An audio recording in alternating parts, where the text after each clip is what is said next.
na soupeře, i přestože Jirka Kokeš! Kokeše! Menší úle, ale... Jirka Kokeš hodně nám víc probíže.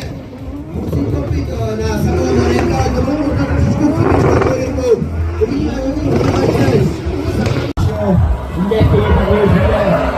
Jsou vyskočit na třetím místě a byl to Samuel Mladenko, každopádně oba kluky potom bude vidět na tom velkém vyhlášení do stage.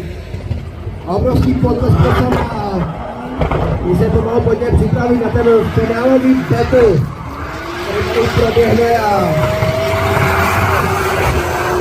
já se na to hrozně zvědám, protože Lukáš Blažek tady celý den